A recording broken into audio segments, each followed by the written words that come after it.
ዘመነ ካሴ ከአብይ አህመድ ጋር ሊቀመጥ ተቀምጦ ነው መደራደር የሚችለው። ዘመነን ካሴን እና እንደራደር ብለህ የምትደበድበው ከሆነ በድሮን የምትገለው ከሆነ ድርድር የሚባል ነገር ስለ መሰረቱ ይጠፋል፣ ይናዳል። አሁን ታዲያ ለምን ገደሏቸው? ምክንያቱም አሊ ሀሚኒ የኒውክሌር መታጠቅን በእምነታቸው መሰረት የሚከለክሉና የሚያግዱ ከሆነ አሜሪካ አፍጋኒስታን ውስጥ 20 ዓመት ለፍታ ትሪሊየንስ ኦፍ ዶላርስ አውጥታ ምን ቢሆን ውጤቱ ጥሩ ነው? ታሊባንን በታሊባን መተካት ሆነ ውጤቷል። ኮምፕሊትሊ ከዚህ በተቃራኒ እየሄዱ ነው አሜሪካና እስራኤል። ብድግ ብለው የአንድን ሀገር መሪ እጅ አስረው ይወጣሉ፣ የፈለጉትን ሀገር ብድግ ብለው ይደበድባሉ። ለነሱ ብቻ ስጋት ከሆነ ስጋት ነው ብለው ለነሱ ካሰቡ ዓለም አመነበት፣ ተወያየበት፣ ሴኩሪቲ ካውንስል ተጠራ፣ ጉዳያቸው አይደለም። በርካሽ መሳሪያ ጨርሰውባቸዋል ኢራኖቹ። ርካሽ ድሮን እየወረወሩ እዛ እየመለሱ እስራኤልን እየተከላከሉ ምናምን ጨርሰዋል። ወደ ዩክሬን ልከዋል ምናምን። የአሜሪካን ቤዝ አስጠልለ ባህሬን ሆነ አንተ ኳታር ሆነ ኩዌት ሆነ ቤዝ አስጠልለ ከዛ ኢራን ከነዚህ የሚነሳ ወይ ራዳሩ ነው ምልክት እየሰጠብኝ እንትን እየጠቆመብኝ ወይ ከነዚህ የሚነሳ ነው እየመታኝ ብላ ያንን ስትመታ የራሳቸውን ዜጋ አሜሪካኖችን ከዛ አውጥተው ሜዳ ላይ የሚጥሉ ከሆነ ለምን ነው ቤዝ የምትሰጠው? በምን አግሪመንት ነው የሚሰራው? ቲፒኤልኤፍን ትዝ ይል እንደሆነ በመጽሐፎቻቸው ማውጥተዋል። እነሱ እኛ አላረግንም ይላሉ፣ ግን የሚወጣባቸው የሆነች ጠናፍርት ነው ምናምን የምትባል አንድ ቡድን ነበረች ከቲፒኤልኤፍ ሊጀምር አካባቢ። እንደራደር ብለው ሌሊት ተነስተው ገደሏቸው ይባላል። እንዴት ታምናለህ ከአሜሪካ ጋር ለመደራደር? በውስጥ እያሴረች ልትደበድብህ፣ ተደራዳሪዎችን ልትደበድብ፣ ፕሬዚዳንትህን ለመግደል። እነዚህ ሁሉ ድምሮች ናቸው ትራምፕን ምን እያሉ ነው? ባያሸንፍም ጦርነቱን አሸንፈናል ይልና በቅርቡ ጦርነቱ ተጠናቋል፣ ኢራን በቃ ተመታለች ምና ይላል። ምንድን ነው ግን የተገኘው ውጤት ብትል ለዘብተኛ የነበረ የኢራን መሪ ከረር ያለ አቋም ባለው የኢራን መሪ መተካት። እኔ መመራው G20 እንጂ ሌላ ብሪክስ የሚባል በፍጹም ሊኖር አይችልም፣ እኔ የበላይ ነኝ፣ የሰው ልጅ የበላይ የሚባል ሱፐር ሂውማን የሚል ጥጋብ ይሰማቸዋል ኢምፓየሮች ሁል ጊዜ። ጥጋቡ መጨረሻው እናያውቀዋለን በዓለም ታሪክ። የሮማን ኢምፓየር ታይቷል፣ የአክሱም ኢምፓየርም ታይቷል፣ የሁሉም ታይቷል።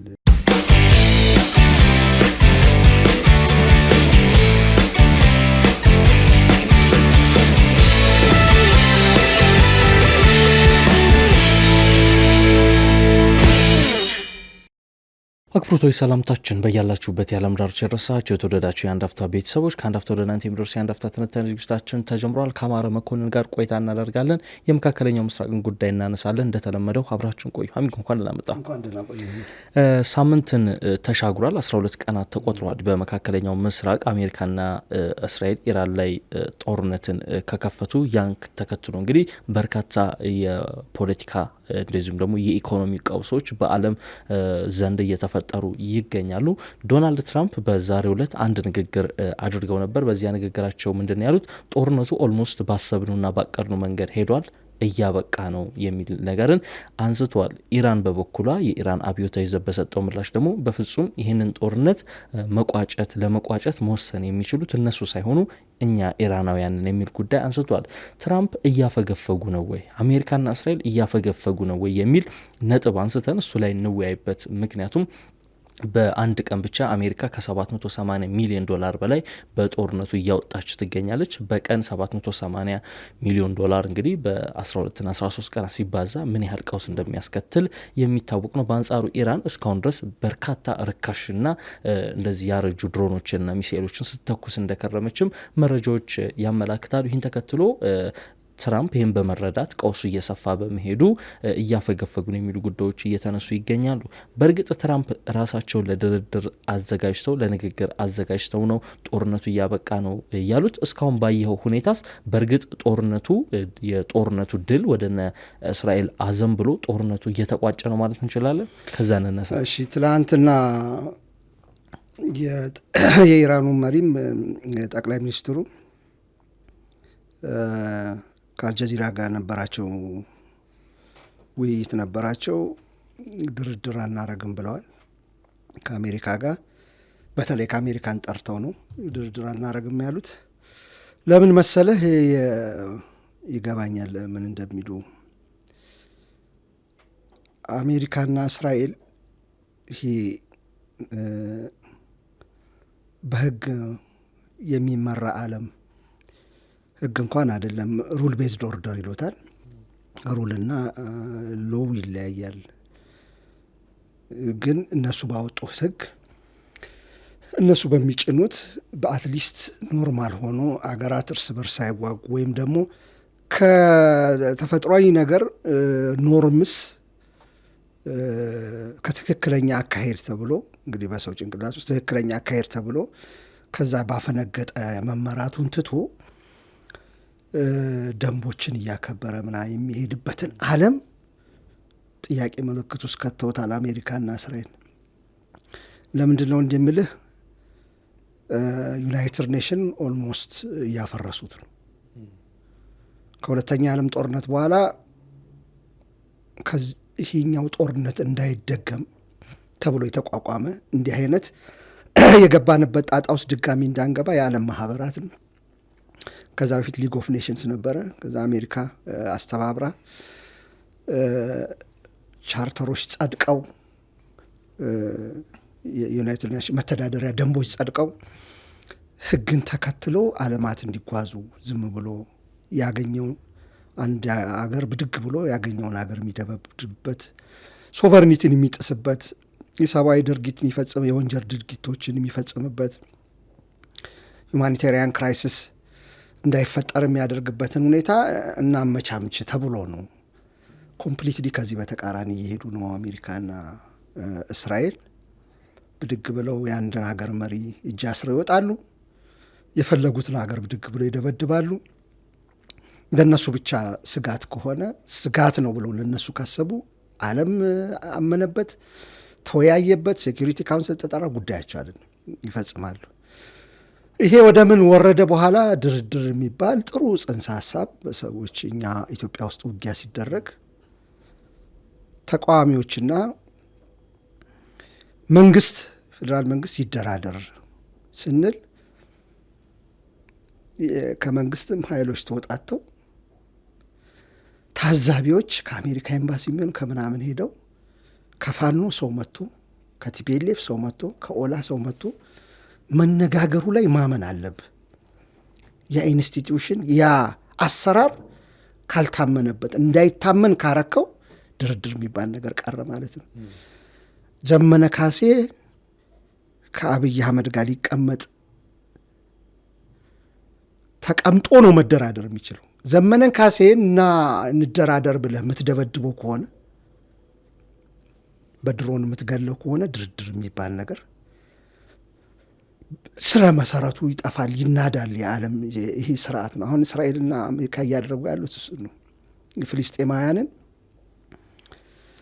ሌሎች ሀገራት ገለልተኛ ሀገራት ኳታር ላይ ኑ እንነጋገር ብለው ይጠሩና የሚጠሯቸው አምነው እነዛ ሰዎች ከእስራኤል ወገን ጋር ተደራድረው በቃ በዚህ ተስማምተው ጦርነት እንዲቆም ነው። የእስራኤል ዓላማ እንዲሰባሰቡና በድሮን እንድትመታቸው ነው።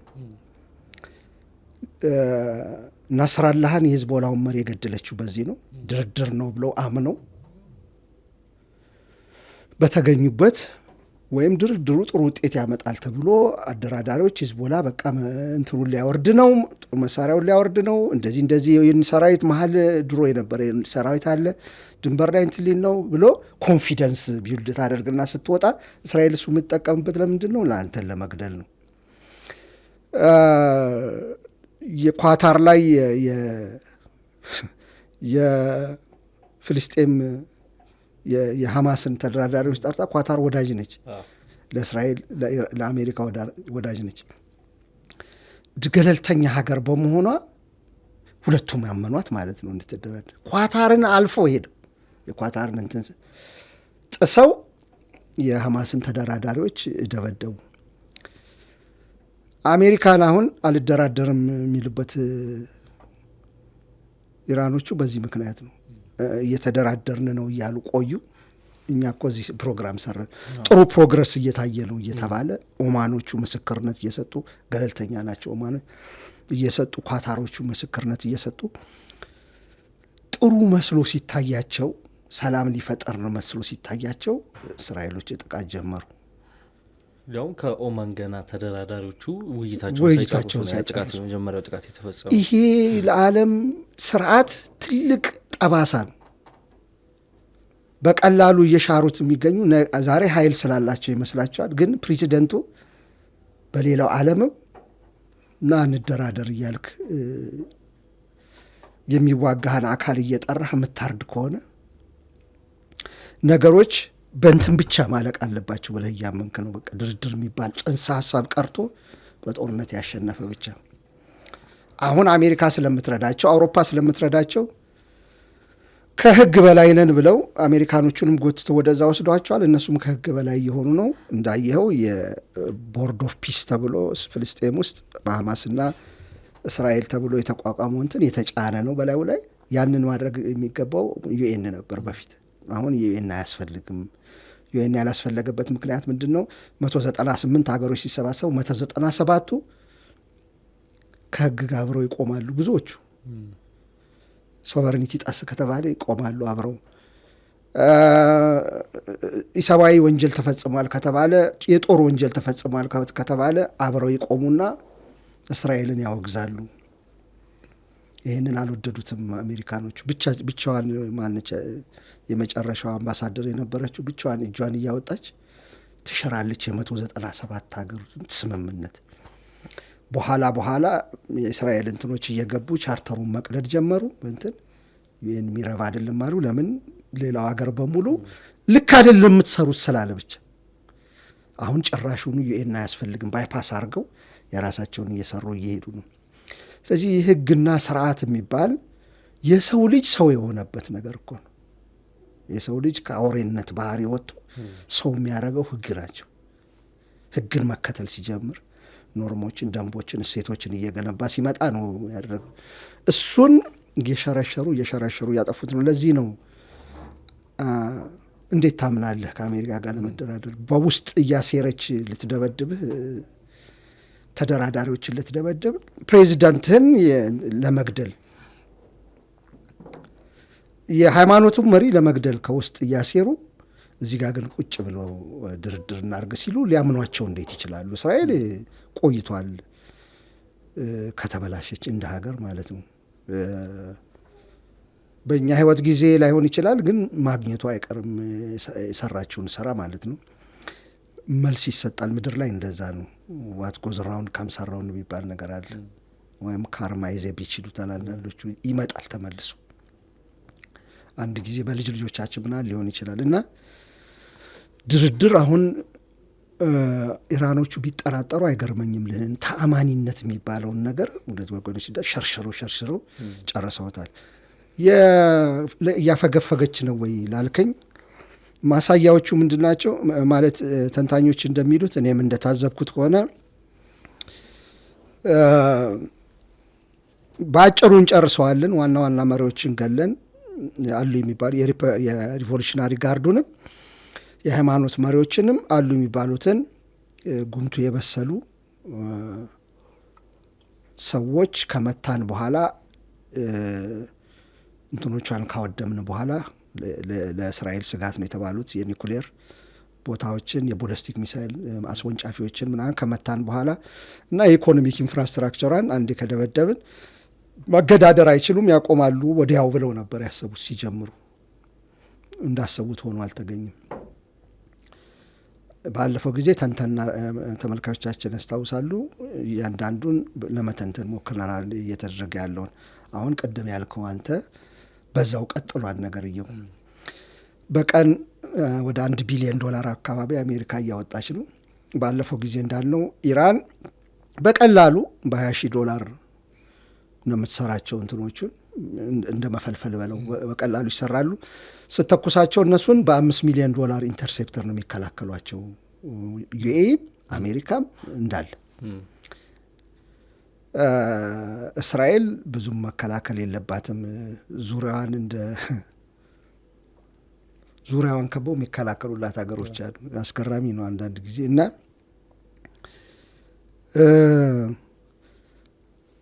ኢኮኖሚው ላይ ጫና እያሳደረ ነው። $1 ቢሊዮን ምን ለማግኘት ነው የሚል ጥያቄ መጣ። አንድ ሰው ትላንትና ትዊተር ላይ በጣም ቆንጆ አሜሪካ አፍጋኒስታን ውስጥ 20 ዓመት ለፍታ $trillions አውጥታ ምን ቢሆን ውጤቱ ጥሩ ነው? ታሊባንን በታሊባን መተካት ሆነ ውጤቷል። አሁን $1 ቢሊዮን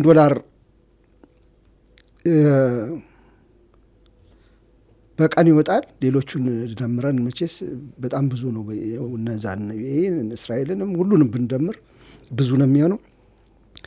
ግን አሜሪካ ብቻ $1 ቢሊዮን ታወጣለች እየተባለ ነው።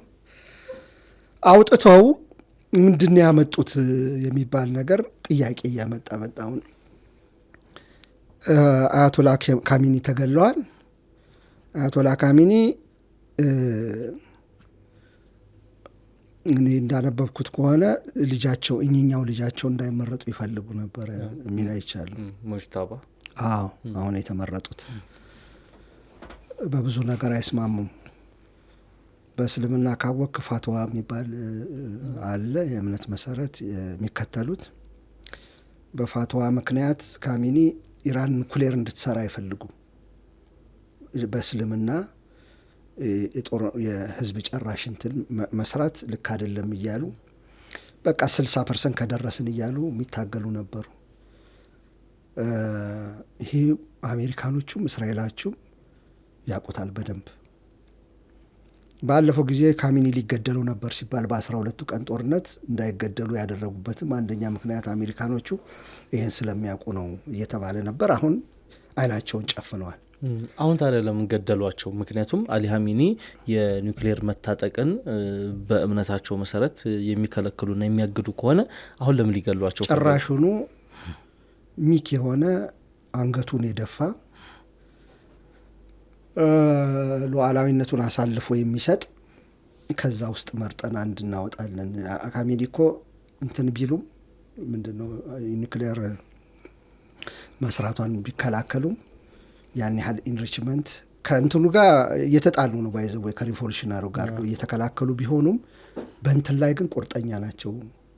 እየወጡ የሚናገሩትን አይተሃል። እንትና ትራምፕ እንዲህ ሊያደርግ ነው ሲባል ዋጋውን ያገኛል እዚህ ጋር ይጠጋና እያሉ በድርድር ደረጃ እንትናቸውን አሳልፈው የሚሰጡ አይደሉም። ያ ራሱ ለእነ እስራኤል ስጋት ነው። የሚያሳዝነው ነገር እሱ ነው። ኒውክሌር መስራትን እየተቃወሙላቸው ግን ወጥተው በአደባባይ እስራኤል አንድ ከተኮሰች አሜሪካ ከተኮሰች ኢራን ዋጋቸውን ትሰጣቸዋለች ማለት ውርደት ነው ለነሱ። ሉዓላዊነትን አሳልፈው ባለመስጠታቸው ውርደት ነው ለእነ አሜሪካ። እንትን ሀያላንን ለእኛ መንበርከክ አለባቸው አለቀ። ግን ምንድን ነው ሁልጊዜ የሚሆነው? የእነዚህ ሰዎች ካልኩሌሽን ይገባኛል። እነሱ ጋር ምንም አይመጣም። አሜሪካ ላይ የሚደርስ ነገር የለም።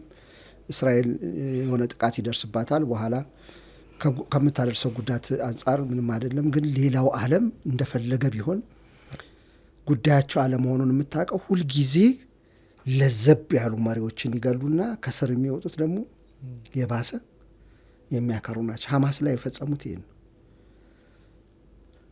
ያኛው ሰውዬ እስራኤል ውስጥ የመጀመሪያው ሲንዋር እስራኤል ውስጥ እስር ቤት ለብዙ ጊዜ ቆይቶ የተለቀቀ ነው። ለዘብተኛ ነው፣ ለመደራደር ይሆናል። የሊባኖሱ መሪ እንደዚሁ የገደሉት ነስረላ፣ እሱም እንትን ነው በዲፕሎማሲ እንትን የቆየ ስለሆነ በዛ እንትን ውስጥ ለመደራደር ዝግጁ ነው። ብዙ ጊዜ ማድርገዋል። እንደዛ ምንድን ነው የሚያደርጉት?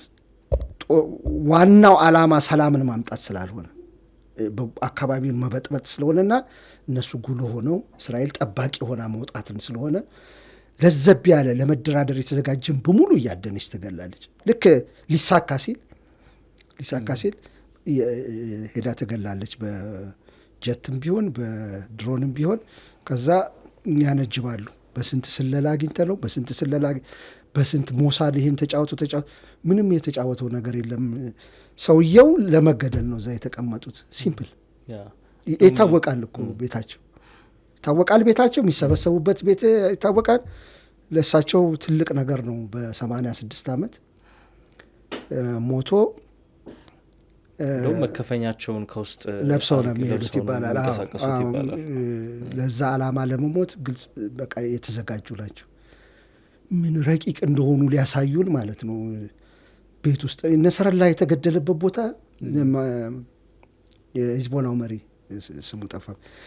እሱ የተገደለበት ቦታ ድርድር እየተደረገ ስለሆነ ነው እዛ የተገኘው። ምን ምስጢር የለው እየተደረገ ስለሆነ አሁን አያጠቁም ብለው ባለፈው ጊዜ እዚህ ከአማራ ክልል ጋር ድርድር ሲደረግ ምን ብዬ ነበር? ኮንፊደንስ ቢልዲንግ ሜጀርስ ከሚባሉት አንዱ ከኦላ ጋርም ድርድር ሲደረግ ድርድሩ ሊደረግ ሲል አትሊስት ጥቃትህን ቆም ማድረግ ለኮንፊደንስ ሲባል ጠረጴዛ ላይ እንዲመጣ ሲባል ጠቃሚ ነው። ጥቃት ያን ጊዜ ባይፈጸም ድርድሩ እንዳይበላሽ ያደርጋል። አትሊስት አሁን እስራኤል ሁሉ ጊዜ የምታደርገው ይሄ ነው። ድርድሩ እንዲበላሽ ነው ምኞቷ። የለም ከእስራኤል ጋር ድርድር የሚባል ነገር። ሄጀሞኒክ መሆነው መውጣት ስለሚፈልጉ አካባቢው ላይ ተገዳዳሪ የሌለው የበላይነት እንዲኖራቸው ሆነው መውጣት ስለሚፈልጉ፣ አሜሪካኖች ደግሞ በዓለም ላይ ተገዳዳሪ የሌለው ኃይል። ለዚህ ስጋት ማን ሆና ተገኘች? ኢራን፣ ቻይና፣ ራሻ። አሁን ኢራን መጥፋት አለባት ማለት ነው። ሪቪዥኒስት ፓወር ይሏቸዋል። አሁን ያለውን የእስራኤልን የአሜሪካን የበላይነት ለመገዳደር የቆሙ ስለሆኑ መጠረግ አለባቸው ነው አላማው። ስለዚህ ለምንድን ነው አሁን ጦርነቱ ሊያልቅ ነው የሚል ወሬ የጀመሩት? አንደኛ $1 ቢሊዮን በቀን ያወጣሉ። ሁለተኛ የነዳጅ ዋጋ ባልታየ ሁኔታ 85 ነበረ ሲጀምር አካባቢ $100 በላይ ፐር ባረል በበርሜል ወጣ። ከፍተኛ መናጋት ተፈጠረ። የሆርሙዝ ሰርጥ ተዘግቷል፣ በከፊል ተዘግቷል ይላሉ አንዳንዶቹ። በቀደም አንድ መርከብ በአሜሪካ ታጅባ አለፈች ይላሉ። የቻይና መርከብ ደግሞ የቻይና መታወቂያ አሳይታ አለፈች ይላሉ እንጂ በአብዛኛው ተዘግቷል። በዚህ ምክንያት ሊኩፋይድ ናቹራል ጋዝ ኤልኤንጂ የሚባለውን ኩዌት በአብዛኛው ታቀርብ ነበረ፣ ቆርጣለች። በአብዛኛው ከኢራቅ በኩል የሚሄድ ነዳጅ ነበረ፣ ቀንሰዋል በጣም። አላማው የነበረው ጦርነቱ ከተጀመረ ከ20 ቀን በኋላ ኩዌት እየቀነሰች እንድትመጣ ነበረ ነዳጅ እየቀነሰች እንድትመጣ ከ20 ቀን በኋላ ያሰቡት እነሱ እስከ 20 ቀን ድረስ እጅ ትሰጣለች ነው ኢራን። ስለዚህ ሳትቀንስ ኩዌት አሁን ኩዌት ድርድሩ እየተደረገ ሳትዘጋጅበት እነ እስራኤል ጦርነቱን ጀመሩ። ስለዚህ በሶስተኛው ቀን ከት ማድረግ ጀመረች፣ መቁረጥ ጀመረች ማለት ነው። ከተጀመረ በሶስተኛው ቀን አይነግሩም፣ ለወዳጆቻቸው እንኳን አይነግሯቸውም። ምን ያህል ትዕቢት በእብሪት ያበጡ እንደሆኑ የምታየው በዚህ ነው፣ ለወዳጆቻቸው። ከዛ ይሄ ወደ አውሮፓ ነው በአብዛኛው የሚጓዘው። ራሻ እዚህ ላይ ጥቅሟ ተከበረ፣ ቀነሰ፣ ምርት ቀነሰ፣ የነዳጅ ማዕቀቧም ሊሳናስ ይችላል። አሁን ህንድ ላይ የነበረው ራሻ ለህንድ እንዳትሸጥ በጣም ድርድር ነበር። አሁን ግን አልቻሉም። ከየት ልታመጣው ነው ካለበለዚያ ያነዛን አግደህ እዚህ።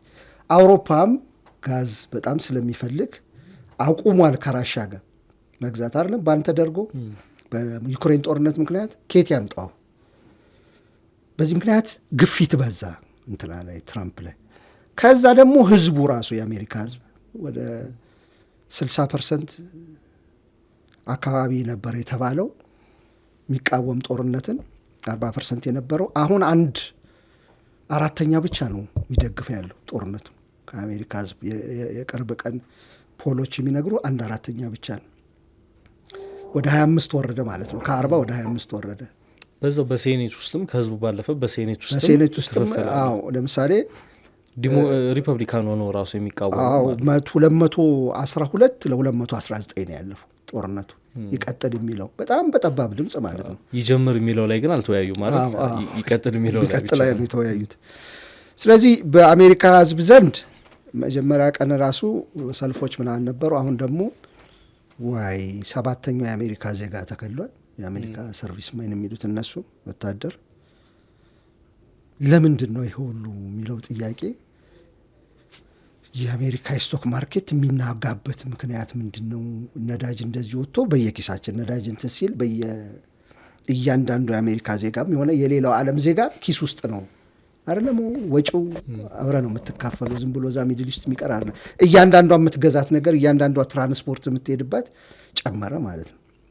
ከ85 ከመቶ በላይ ሲሆን አስበው፣ $15 በላይ በጣም ብዙ ነው። ከዛ የተነሳ አሁን እንዳልከው የዛው እንትን ውስጥ ሴኔት ውስጥ ያለ እርስ በርስ ፍትጊያ፣ ተቃዋሚዎች እየበዙ መጡ። ከዛ ራዳሮች በጣም ተመተዋል። የአሜሪካ ለእስራኤል ልክ ሲነሳ ቦሊስቲክ ሚሳይል ምናምን ለእስራኤል የሚያቀብሉ መረጃ ተመተዋል። አይናችን ጠፋ ያሉበት ኢንተርሴፕተሮች ቅድም እንዳሉ በጣም ብዙ ወጪ የሚያወጡ ናቸው። ምንም ሊያደርጉ አልቻሉም። እየቀነሱ መጡ። በእርግጥ ኢራን ጥቃቱን ቀንሳለች ከመጀመሪያው ጀምሮ፣ ግን ስልታዊ ነው የሚባለው አሁን እሱኛው። ከዛ የህዝቡ እንደዚህ ግፊት አለ። ከአውሮፓ ሀገራት የሚመጣ ግፊት አለ።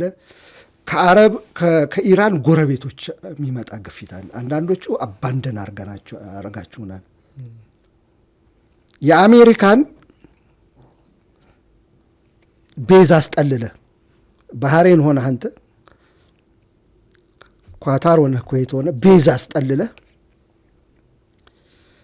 ከዛ ኢራን ከነዚህ የሚነሳ ወይ ራዳሩ ነው ምልክት እየሰጠብኝ እንትን እየጠቆመብኝ ወይ ከነዚህ የሚነሳ ነው እየመታኝ ብላ ያንን ስትመታ የራሳቸውን ዜጋ አሜሪካኖችን ከዛ አውጥተው ሜዳ ላይ የሚጥሉ ከሆነ ለምን ነው ቤዝ የምትሰጠው? በምን አግሪመንት ነው የሚሰራው? ኢራንም ይሄ የጦር ቤዝ አሜሪካ መያዝ በጀመረችበት ወቅትም ስታስጠነቅቅ ነበር እንዲህ አይነት ሁኔታ ሊከሰት ነው። እንደዛ ነው ያደረጉት። የራሳቸውን ባህር ኃይል የራሳቸውን ዜጎች ከዚህ አካባቢ ንቀሉ ውጡ አሉ። ሌላው እንደፈለክን ግን የነሱን ቤዝ በማስጠለልህ ነው ጥቃት እየደረሰብህ ያለ። ይሄም ጥያቄ አምጥቷል በኢራን ጎረቤቶች መሀል ማለት ነው። ለእኛ ቤኔፊቱ ታዲያ ምንድን ነበረ? እዚህ ከመመታት ውጭ ድሮ በገዛ ናቸው ከእስራኤልም ከምን ራሳቸውን ይከላከላሉ ብዙዎቹ። ዩኤ እየተከላከለች ነው፣ ግን መመታታቸው አልቀርም። ታዲያ ምንድን ነው ጥቅሙ? እየተመታን ያለ ነው። እኛ ጦርነት ከፍተን አይደለም እስራኤልን አሜሪካንን ቤዝ በመስጠት ከእስራኤል ጋር በመተባበር ነው ውርጅብኝ እየወረደንብን ያለ ነው። የት አለ የሚከላከሉን የሚል ጥያቄም ጫና እያመጣመጣ። እነዚህ ሁሉ ድምሮች ናቸው ትራምፕን ምን እያሉ ነው? ባያሸንፍም ጦርነቱን አሸንፈናል ይልና በቅርቡ ጦርነቱ ተጠናቋል፣ ኢራን በቃ ተመታለች ምና ይላል። ምንድን ነው ግን የተገኘው ውጤት ብትል ለዘብተኛ የነበረ የኢራን መሪ ከረር ያለ አቋም ባለው የኢራን መሪ መተካት፣ ብዙ ጉምቱ ልምድ ያላቸው የኢራን ሪቮሉሽናሪ ጋርድ መሪዎችን በመግደል ከረር ያለ አቋም ያላቸውን ወደ ላይ ማምጣት፣ ዙሪያ ያሉት ሀገሮችን ማስደብደብ፣ የዓለም ላይ የኢኮኖሚ ክስረት ማምጣት። ብዙዎቹ እዚህ ሀገር የሚመጡ እቃዎች እንኳን አሁን በዛ ምክንያት በጣም ችግር ውስጥ ናቸው ያሉት። አሁን ከዚህ በሙሉ ሁልጊዜ የምልህ ጥያቄ አለ። የአሜሪካ ኢንተረስት ሲባል ብዥታ የሚመጣብኝ ጭልም የሚልብኝ ነገር ባስበው ምንድን ነው ያገኘችው አሜሪካ ከዚህ ውስጥ? የእስራኤል ፍላጎት ይገባኛል፣ በደንብ ነው የሚሳካው እዚህ ላይ ግሬተር እስራኤልን ለመፍጠርም ቢሆን እዛ አካባቢ ሄጀሞኒክ ኢራን ደክማላት። ሄጀሞኒክ መሆን ማለት የአሜሪካ ህዝብ እንደ ህዝብ ኢንተረስት ምን ላይ ነው አሁን የተሳካው እዚህ ውስጥ? ጭራሹ ነው አሁን ዛሬ አሁን ጠዋት ስንገናኝ እያነበብኩት የነበረው ዜና 165 ከ175 ህጻናት የተገደሉበትን ከባህር ኃይል ጎን የሚገኝ ትምህርት ቤት ነው። አብዛኞቹ ተማሪዎቹ የባህር ኃይል ባለስልጣናት ልጆች የሚማሩበት ነው እና አሜሪካ ነች 2 ጊዜ የመታቸው። የሬውተርስ ዘገባ ነው። 2 ጊዜ ኢንቨስቲጌሽን ብለው ነው ያወጡት። እንግዲህ ካልተሳሳትኩ 2 ጊዜ መምታት ስህተት አይደለም። አንድ ጊዜ በስህተት ልትመታው ትችላለህ። ደግሞ ዞሮ መምጣት ግን ስህተት አይደለም የሚል አሜሪካኖቹ ጭራሽ በዚህ ልንነሳ ነው ወይ ህጻናትን በመደብደብ? አንዲት የስኩል ትምህርት ቤት ሙሉ ትምህርት ቤት ህጻናትን ከነ አስተማሪዎቻቸው በመግደል ሊነሳ ነው ወይ ስማችን የሚል ጫና ከመፍጠር ውጪ አንድ የሚታየኝ የአሜሪካ ኢንተረስት ብትለኝ የዓለም የበላይ ነኝ የሚለው ነገር የሚገዳደር አንድ ሀገር ምንም ጥቃት ባይሰነዝርም አሜሪካ ላይ ምንም አይነት ኦይሉን የአሜሪካ ከኢራን የሚወጣውን ኦይል ሽያጭ ከ60 እስከ 80 አግደውትም ቢለቁት ይሻል ነበረ ለራሳቸው። አግደውትም ምንም አሜሪካ ላይ ትሬት የማይሆን ሀገር ምንም አይነት ወይ ቦለስቲክ ሚሳይል አሜሪካ ላይ የሚተኩስ አይደለም፣ ወይ የአሜሪካን መርከቦችን እዛ የሚያቋርጥ አይደለም። ብቻ የአሜሪካ የበላይነት አልቀበልም የሚል ይህ በቀጠናው የበላይ የመሆን መሻት በሁለቱ በኩል ያለው እሷ ብቻ ነች የምትታይ። ይሄ ራሱ ግን ምንድን ነው ከአሜሪካ ኢንተረስት ጋር ከአሜሪካ የህዝቡ ኢንተረስት ጋር የሚገናኘው የሚለው ግን አይገለጽልኝም በፍጹም ማለት ነው። እንደውም አንድ ሴናተር ምናልባት ሲናገሩ ሰምታቸው ከሆነ የአሜሪካ ምክር ቤት ውስጥ ያሉ ሴናተር ይሄ ጦርነት የአሜሪካውያን አይደለም፣ እንደውም መካከለኛ ገቢ ያላቸውን የአሜሪካኖች ወደ ታች ዝቅ እንዲሉ የሚያደርግ ነው የሚል ነገር እንደዛ ብለው ሲናገሩ ነበር። ጠምዝዘዋቸዋል ሁሉ የጦር እንትን የነበሩ ሰው ተናግረው እና በዚህ ምክንያት ነው አጠቃላይ የአሜሪካ የምትከላከልበት ከኢራን ለመከላከል የምታወጣው ወጪ በጣም እንትን ማለቱና ስቶኩ ብዙ አይደለም ያላቸው። ባለፈው ጊዜ እንዳወራ ነው አዳዲስ እንትኖችን እየቀጠሩ ነው አሁን ካምፓኒዎችን እንዲሰሩላቸው ቶሎ ተማከም ምናምን የሚባለውን እንትን ኢንተርሴፕተሮችን ምናምን እንዲሰሩላቸው እና በርካሽ መሳሪያ ጨርሰውባቸዋል ኢራኖቹ። በርካሽ ድሮን እየወረወሩ እዛ እየመለሱ እስራኤልን እየተከላከሉ ምናምን ጨርሰዋል። ወደ ዩክሬን ልከዋል ምናምን። ደቡብ ኮሪያም ያለው የአየር መቃወሚያ ስርዓት ዩክሬንም ያለው ወደዚህ እየመጣ ነው።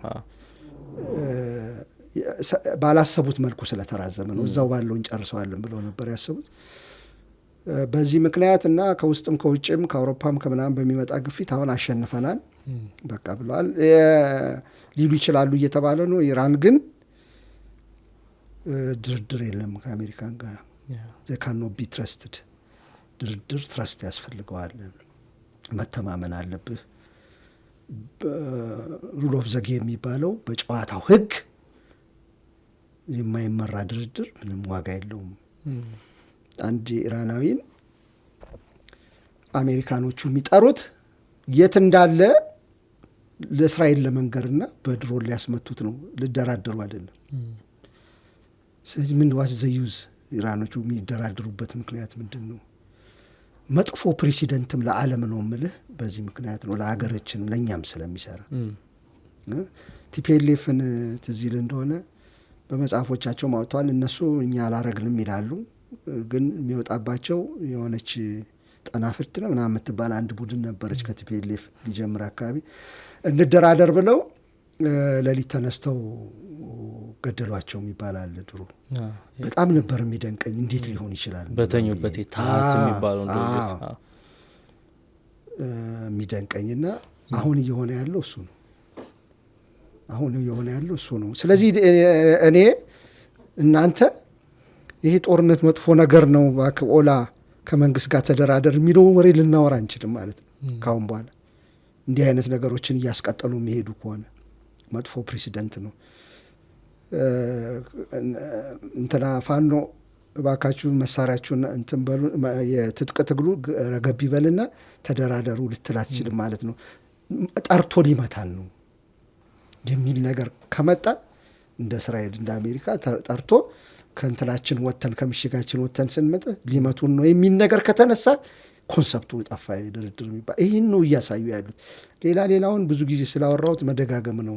የዓለም አቀፍ ሕግ አለመገዛት፣ የኢንተርናሽናል ክሪሚናል ኮርት ጀስቲሱም አይሲጄ የሚባለውንም የዓለም አቀፍ ሕግ የዩኤን ቻርተርንም የምናምን መጣስ ከጀመሩ በጣም ቆይተዋል። ሕግ አልባ ስርዓት አልባ ዓለም ወደ መፍጠር እየሄዱ ነው። ለምን እንደሆነ ይገባኛል። ጥጋብ የሚባላል ኢምፓየርስ እንደዛ ናቸው። የዓለም ህዝብ ዩቫል ኖዋ ሀራሪ የሚባል አንድ ሂስቶሪያን አለ እዛው አሜሪካ ውስጥ የሚያስተምርና መጽሐፎች አሉት። ሆሞ ሳፒየንስ ከሚል ጀምሮ ሆሞ ዲዮስ ምናምን አሁን 21st ሌሰን ፎር 21st ሴንቸሪ 21 ሌሰንስ የሚል መጨረሻ ላይ አሁን ደግሞ በቅርብ ደግሞ ሌላ ወጥቷል። የእሱ መጽሐፍ ሀሳብ በመግለጽ ልቋጭ እንትኔን አሁን የሚታየኝ ማለት ነው የሚሄድልኝ የሰው ልጅ ትልቁ ችግር ረሃብ፣ በሽታና ጦርነት ነበር በታሪኩ። በሳይንስ እድገት በሬኔሳንሱም በምኑም በትራንስፎርሜሽን እንደ የፕሮቴስታንት የእንትን ዘመንም ብቻ ዓለም በሳይንሱም በሃይማኖቱም እየተለወጠ እያደገ ምናምን ሲመጣ በሳይንሱ በሽታ መቋቋም ቻለ። ምግብ በጣም አመረተና መብላት ጀመረ። ጦርነትን እንደ ኔቶ ምናምን ባሉ ማዕቀፎች በተባበሩት መንግስታት ድርጅት ማዕቀፍ ማስቀረት ቻለ። ጥጋቡን ግን ሊችለው አልቻለም። ሆሞዲዮስ ማለት እሱ ነው። ወደ መፍጠር ይሄዳል። ፍጡር መሆኑን ይረሳና ወደ ፈጣሪነት፣ ፈላጭ አድራጊነት። ይሄ ምንድን ነው? በሽታን በመቋቋሙ አሁን ድሮ 35 ዓመት የምሞተው አሁን ወደ 100 ሄጃለሁ። ጦርነት የለብኝም። ምግብ የምፈልገውን ነገር አግኝቻለሁ። የምበላውን ነገሮች ስለተሟሉ እነዚህ ማቴሪያል ነገሮች ጥጋብ ይነፋል፣ ልብህ ያብጣል። አሁን አሜሪካና እስራኤል እዛ ላይ ነው ያሉት። ይሄ ልብ የማበጥ ማለት ነው። በዚህ ጊዜ እኔ ነኝ አድራጊ ፈጣሪ፣ ሌላው ዓለም ከኔ እኩል አይደለም፣ በእኔ እምነት ያላመነ ሰው አይደለም፣ የኔን ቫሊዩ እሴቶች ያልተቀበለ ሰው አይደለም፣ እኩል አይደለም ወደ ማለት እኔ ነኝ እሴቱን መቀርጽለት፣ የኔ ሃይማኖት ነው እኔ ነኝ ግሬተር መሆን ያለብኝ፣ ግሬተር እስራኤል መሆን ያለብኝ። እዛ አካባቢ ከኔ እኩል መኖር የለበትም። ኢራን የምትገዳደረኝ መኖር የለበትም እኩል እኔ በላይ ሌላው የሚታዘዝ የሚገዛ፣ እንደ አሜሪካ ቤዜን ማስቀምጥበት በየቦታው ዶላር ካለ ዶላር ማይገበያይ የኔ ገንዘብ ስለሆነ ዶላሩ ሌላ ገንዘብ ማምጣት የለብህም። እኔ የመመራው G20 እንጂ ሌላ ብሪክስ የሚባል በፍጹም ሊኖር አይችልም። እኔ የበላይ ነኝ፣ የሰው ልጅ የበላይ የሚባል ሱፐር ሂውማን የሚል ጥጋብ ይሰማቸዋል ኢምፓየሮች ሁል ጊዜ። ጥጋቡ መጨረሻው እናያውቀዋለን በዓለም ታሪክ። የሮማን ኢምፓየር ታይቷል፣ የአክሱም ኢምፓየርም ታይቷል፣ የሁሉም ታይቷል። እንግሊዞችም እንደዛ እስከ ሁለተኛ የዓለም ጦርነት። ከሁለተኛ የዓለም ጦርነት በኋላ አሜሪካ ነች የእንግሊዝን ስፍራ ኢምፔሪያሊዝም የያዘችው። እስራኤል ልጇ ነች፣ የአይዲዮሎጂ ልጇ ነች። ስለዚህ እዙ ጥጋብ ላይ ነው ያሉት። አሁን በዛ ምክንያት ነው ኪያውስ የምናየው ቀውሱን ምናምን የምናየው ኔቸርም የሆነ አላት ይህን የምታረጋጋባት ሜካኒዝም በዓለም ታሪክ ስላለ ማለት ነው። ስለዚህ ዘውል ፎል ፋይናሊ ይወድቃሉ። እንደዚህ ጥጋቦች በአጠቃላይ በዓለም ላይ ሲወድቁ ነው። ባላንሱን በጣም ስለሚስት ዓለም በባላንስ ነው የምትሄደው ብዙ ጊዜ እያመጣጠነች ማለት ነው። ያን ባላንሱ በጣም እየሳተ ሲሄድ እኔ ብቻን ጥጋብ የሚሉ ጫፍ የሚወጡ እንትኖች ሲኖሩ መውረድ አለባቸውና እሱ ይሆናል መጨረሻ ላይ ያን ስናይ ነው ወደ ትክክለኛ ኦርደር በሕግ የሚመራ እሴቶች ያሉት ወደሚል ምንመጣው ይመስለኛል። ይሄ ነው መጨረሻ የሚሆነው። አዎ እንግዲህ መጨረሻ ላይ የኖቭ ሀራሬን መጽሐፍ ጠቅሰ ያነሳት ነገር በእርግጥም አሁን ያለውን ነገር ሊጠቅስ ይችላል። ምናልባት ኒውዮርክ ታይምስ ከሰሞኑ ያወጣውን ዘገባም አይተው ከሆነ እስራኤልና አሜሪካ በኢራን ጽናት እጅግ ተደንቀዋል የሚል ነገር አንስቷል። አንተም ቅድም ስታነሳው ነበር ጦርነቱን በአጭር የመቋጨት ዋና ሰዎችን አያቶላውን ጨምሮ ዋና ሰዎችን ገድለው የመቋጨት እድል ነበራቸው። ነገር ግን እንዳሰቡት አልሆነም። የኢራን አቅምም ከጠበቁት በላይ ሆኖባቸዋል የሚል ዘገባ አውጥቶ ነበር። ከዚህ በተጨማሪም አካሄዳቸውን አይተው ከሆነ መጀመሪያ ላይ ትራምፕ ጦርነቱን ሲጀምሩ ሪጅም ቼንጅ የማድረግ እቅድ እንዳላቸው ሲናገሩ ነበር። ከዛ በቀጣይ ደግሞ ሪጅም ቼንጅ የሚለውን ነገር እንደተዉትና ዋና ዓላማቸው የኒውክሌርና የሚሳኤል ማከማቻዎችን መምታትና ማዳከም እንደሆነ ተናግሯል። እንግዲህ ይሄ ትልልቅ የተከሰቱ ለውጦች ናቸው። አንተም በሚገባ ዘርዝረዋል። ከትራምፕ የንግግር ጀርባ ያለውን ነገር በሚገባ ፈትሸኗል። ተመልካቾቻችን እንግዲህ ሀሳብ አስተያየታቸውንም እንደሚሰጡን እናምናለን። የዛሬው እዚህ ላይ እንቋጫ።